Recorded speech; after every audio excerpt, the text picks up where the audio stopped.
Good morning. I'm Anna Marie De La Vega, and this is Focus. Thank you for joining us today.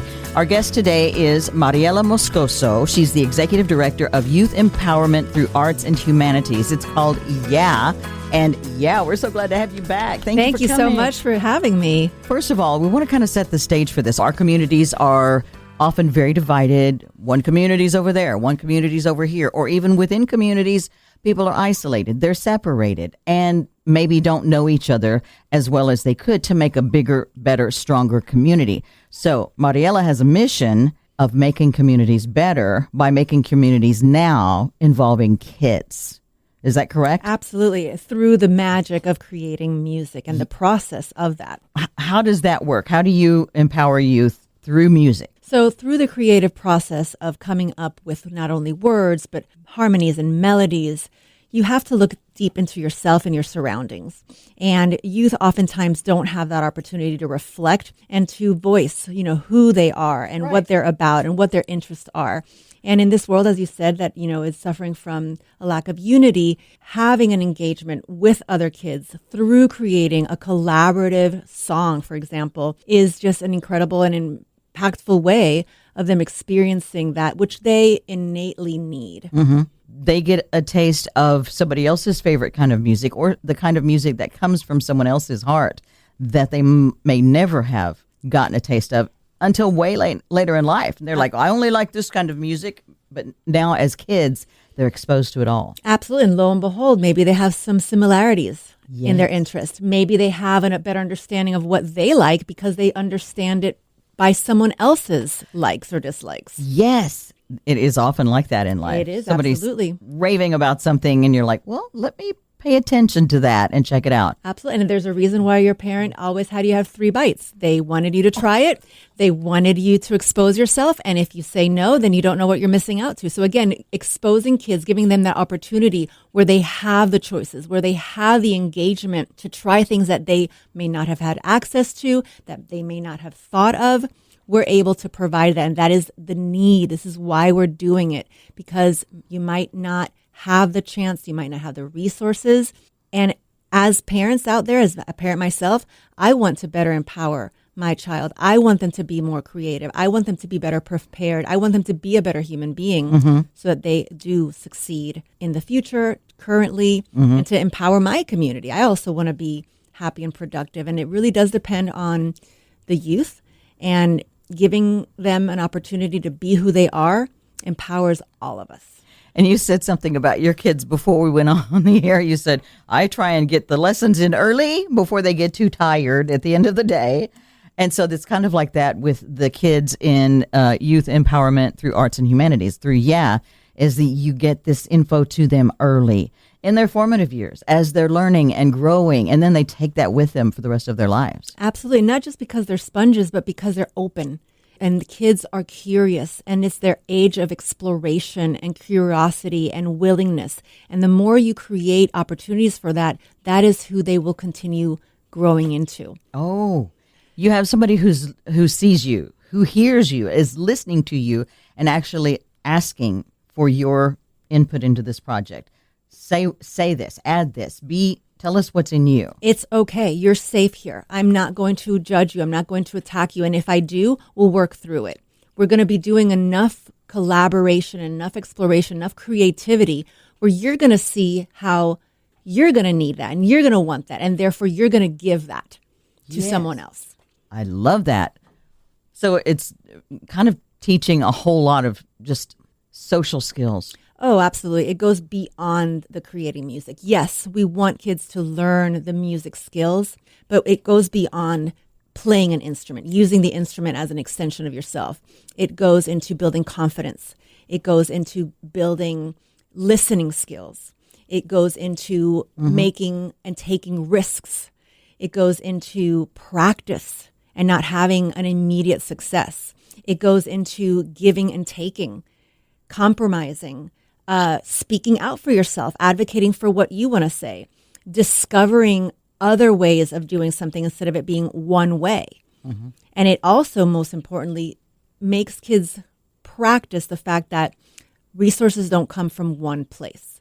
You need a lot of different components to create anything. So it's not about learning the guitar. It's about the guitar with the bass and the guitar with the drums and perhaps the vocals and the lighting and the sound and the radio station that's going to play it and the event manager and the venue and the sound system. And so all these things, the more and more you're aware of what makes something happen, then that life skill that you have experienced through music will be applied when you work in the workplace, when you go to school, let's say, when you go to the grocery store, when you do everyday life activities, you start getting into that mindset that there is more than just what immediately I see or I experience. There's a background. And so again, that respect for everyone else that has made what you are engaging in and what you are doing possible. Yeah. It's just, it's the puddle effect, where the ripple effect. Sorry, That's a new one. You that appreciation for not only what you are creating and the voice and the impact that you are having, but for everyone else that has to do something with that. That's pretty deep. Yeah, it is, and I think that a lot of kids might not realize exactly everything that goes into that. No, they're just going to go make music and have fun. But they're living it, though. Yes. They're going to be living it, and that's the best practice.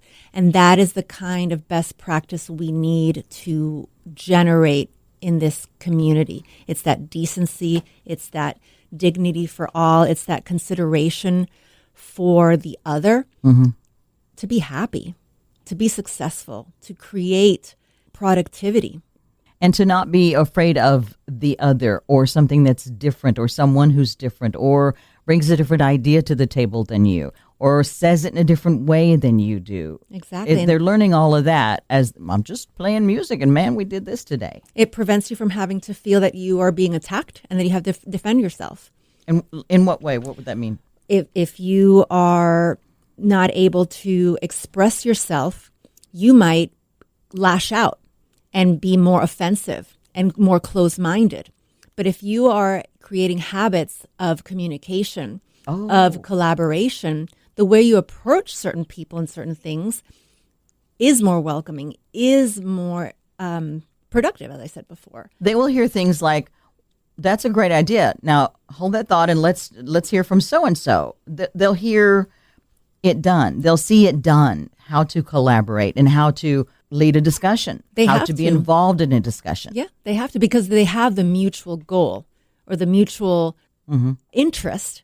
And in order to reach that end goal, which is at least creating a song or being in harmony with an ensemble in our programs, they want to be heard and they need to give other people the opportunity to be heard in order for them to produce this common language. If you're just joining us, by the way, I'm Anna Marie, and this is Focus. Thank you for listening. This is such an important topic. We're talking with Mariela Moscoso, the Executive Director of Youth Empowerment through Arts and Humanities. It's called Yeah, and it's teaching community, teaching unity to children through music and through art. Absolutely. And it's also trying to empower youth voices, further empower. They are already empowered. And we sometimes as a society and as adults don't see the value in their voices and in their perspectives. Yes. And so music does allow them to further empower their voices by using the tool of music that eventually does create community.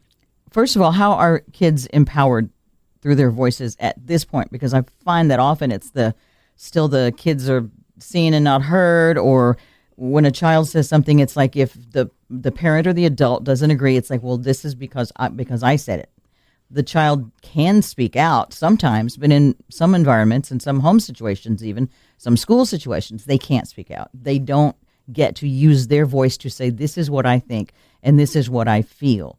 So how are they empowered now, and how does make that better? Well, first of all, giving them exposure to different tools in the music community, not only playing an instrument, but learning about radio broadcasting in our upcoming workshop series, or having a workshop on how to create a brand for your band, or being part of our panel regarding discrimination. we are able to give them information to feed their knowledge, to feed their pool of tools, or their tool belt, as I like to say, so that they can make choices and they could grow from those choices. I think that further empowering them also happens when you allow them to express themselves. Expression through words is definitely one thing when they create their original song in our programs, but the instrument itself is an expression. Again, a mental, emotional, and physical expression that is very often limited in the day-to-day, in their academic time. And one of the things that we love about our teachers is that they are not teaching. They are leading kids to, yes, grow grow through instructional skills in using their voice or other handheld instruments, but it's when they create their band and they come up with the original song and they have conversations about what do they want to sing about, what genre, what tune, what melody, what emphasis on certain words do we believe that this not only sounds good but represents us as a band. Whoa. And so again, that empowerment of just having that safe community.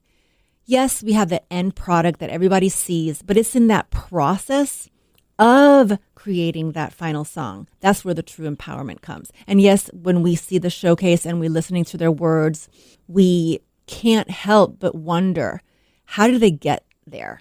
And so many parents have just, benefited from further connecting with their kids because of that experience, and it's strengthened their bonds. And kids have taken that experience when they start the school year after a summer camp.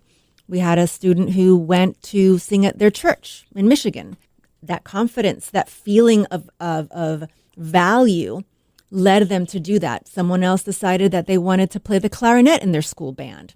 Who would have known that maybe, and then again, it might not have any direct, I have no immediate proof for all these progressive developments. I can't help but know that these things fuel further development. Every experience that a child gets will grow who they are. Yes. And as more opportunities they can to feel that they're being given the space to express, to explore, to be heard, they're going to continue doing that in other aspects. Even if they are limited, perhaps, in the next opportunity, they still know that they have that experience from the past. Right. And they can have the movement to keep going forward. Yeah, that momentum. That momentum, exactly. And when parents see that happens to them, belief and connection and further willingness to move them forward continues to grow. Kids will go to do cheer, or they'll play sports or things like that. But a lot of times those situations are not as much personal expression and personal validation as they are like more regimented. Like you are part of the team, and I understand it teaches great life lessons to be on a team. But this is also on a team, but it also is getting deeper into teaching them about community and unity and collaboration and your own voice, doing it your own way. Correct. But you know what? Also, if you take our program and after that you want to be a florist, or you want to be a radio broadcaster, or you want to play lacrosse, the inner sense of confidence and belief in yourself is what is also important to recognize. Now, it depends on what that team or the dance team is like. But if you're coming in with that experience, imagine what you could do to the rest of that team. Yeah. Imagine that extension of community and belief in other people that would help that dance team or that lacrosse team happen. Now, again, that is not up to the child it's not dependent upon them to make that happen. But if we can create future leaders of tomorrow, because they've experienced that, because they've become more positive people. I think it might also give a child confidence to not only ask their parents, I think I want to go do this. I would like to do this, that they didn't know that they would want to do. Yeah. But also give them ideas that they could do things they didn't dream they could do. Absolutely. Take that risk. Wonder beyond. Why stop here? Let me wonder, what happens if I take this fret and move down? What happens if I take this word and switch it around? Mm-hmm. What happens if I take this interview and I decide to put music to it and then I have someone beatbox to it? I mean, again, in this world of so many resources, why not focus on progress versus perfection? Why not focus on exploring and having fun? Mm-hmm. I mean, we all want to make it, but again, if we're not fueled by satisfaction, then what we're creating is mechanical. Yeah. And the kids are already experiencing enough of that. True. Let's complement that. Mm-hmm. And I think that, our academic system definitely does what it can, but, it is wonderful to have nonprofits like ours and many others that do allow art to be part of their life. And it is innate in us. It is from day one that we have needed music and visuals and dance to express ourselves and to connect with other people. Mm-hmm. So again, it's not just about community, but it also is about the self. And when you are happy, when you are feeling satisfied, you will draw others and you will want to give back. Right. And again, it's in that creative process. And I think, through music, because it different sounds and different instruments and the collaboration process, it is important. And again, as you were saying earlier, our programs do try to go beyond the performance aspect. What other workforce development opportunities in that creative process exist? What do you mean? You can go into lighting, you can go into podcasting, you can go into DJing, you can go into sound, you can go into marketing events, you can go into creating an amazing music venue, you can go into graphic arts that communicate the spirit of a band or a song or a concert series. Mm-hmm. And again, it's all tied to music. And that's why we call ourselves Youth Empowerment through Arts and Humanities, because the arts is a component of music. And humanities, again, we try to use curriculum that is representative of music and musicians who have made a positive impact on social justice and good. Those things in collaboration together with music are important to educate people and have them be aware of, so that they appreciate music, so they appreciate the art, so they advocate for them being present in their lives. You said something about using the humanities and focusing on, say, music from people who have made a difference, a positive difference. I noticed that you have a project coming up. It's called the Unity Song Mix Project. Yes. Unity. So is that kind of how you do it at Youth Empowerment through Arts and Humanities? Well, in our programs, the theme of the song that they decide to sing is up to them. We are vehicles to have them navigate and explore. But this Unity Song Mix project comes from the current situation in our world, mm-hmm. The lack and the need for unity. Yeah. And the idea was to have people of all ages so that we can, really do create a democratic process, as we believe art is, to submit a song, a full song, a lyric. It doesn't have to be spoken. It can be instrumental. It can be through synthesizers that communicate their interpretation or their emotional feeling about unity. And it can be about the lack of unity, the need for unity, the experience they've had for unity, the way that they believe unity is important. And then all submissions will be, a portion of each submission will be taken and mixed into one unity song. So, oh boy. So it's going to be an incredible, it's going to be a quilt.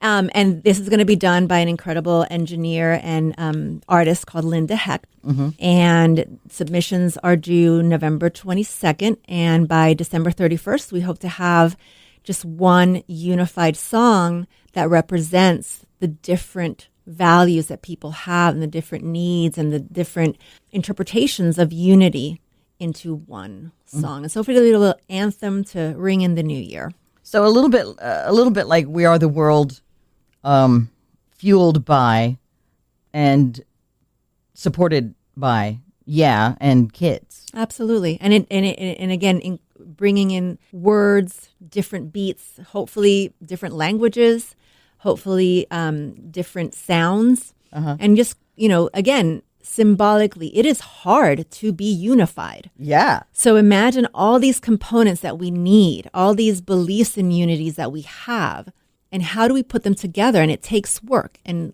look at us do it through an art form. Oh, boy. Linda's got her job cut out for her. Well, she can handle it. And again, this will be one interpretation, and maybe Linda will create 3 versions. But it's still playing around with that. And I love that. We'll definitely, feature everyone's submission full length on our website and YouTube, just so that people, see what, other people have done. Yes. But just a fun project. This is a community collaboration that we want to welcome everybody of all skill levels. It does not have to be finished product. It can be from your phone. It can be professional microphone.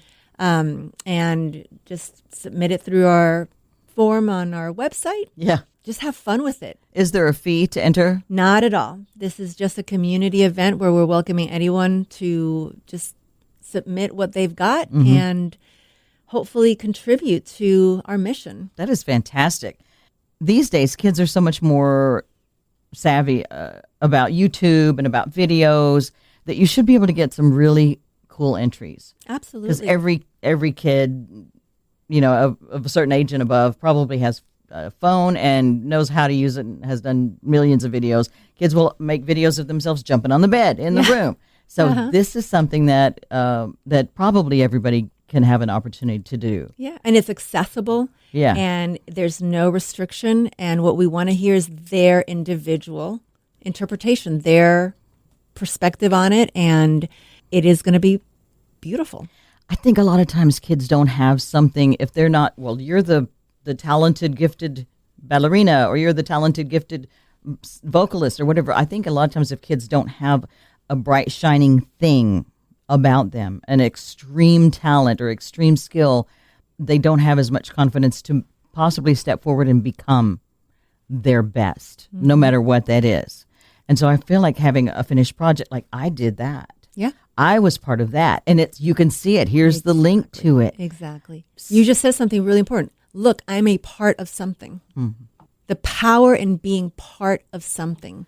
If you are scared to submit something, find someone who you feel confident will help you do that and have fun with it. You don't have to submit something solo. You can definitely, again, practice that idea of collaborating and reaching out to someone else to express yourself. Oh my gosh, I love that. And the beautiful thing about this is, again, this is voice, this is sound. And it's not something that we're going to show visually who you are.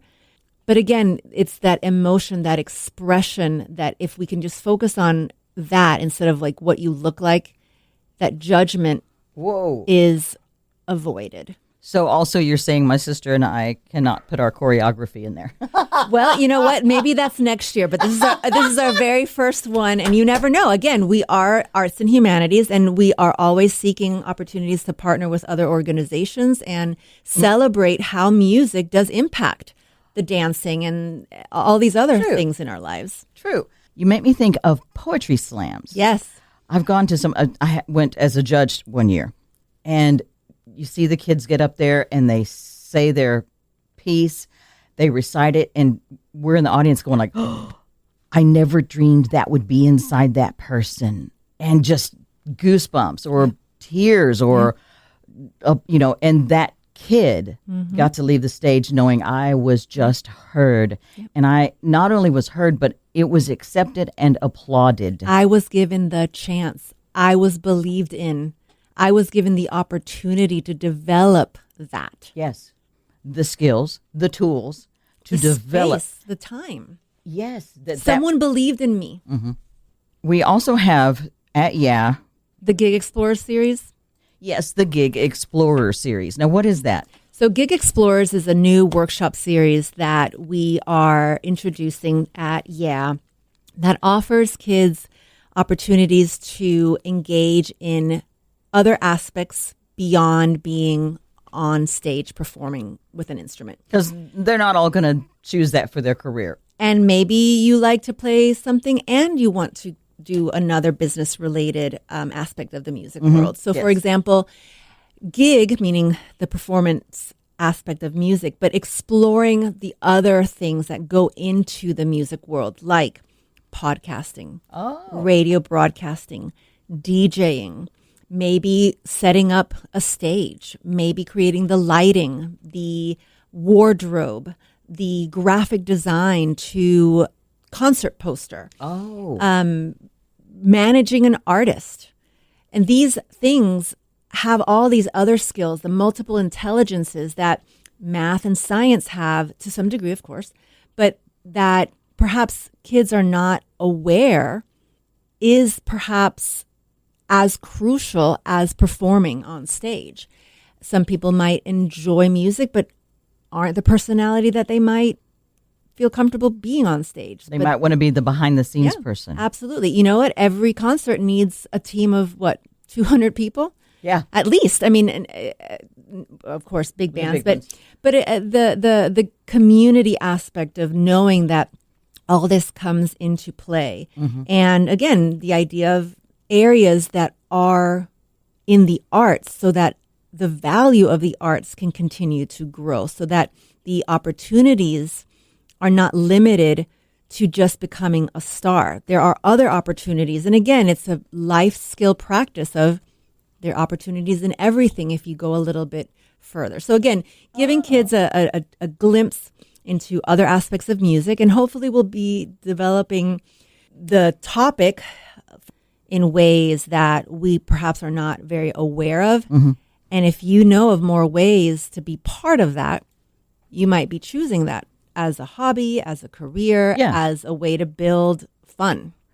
If you've ever gotten teary-eyed at a Christmas commercial, it's not only the visual, it's not only the script, it's not only the lyrics, but it's the music. Yeah.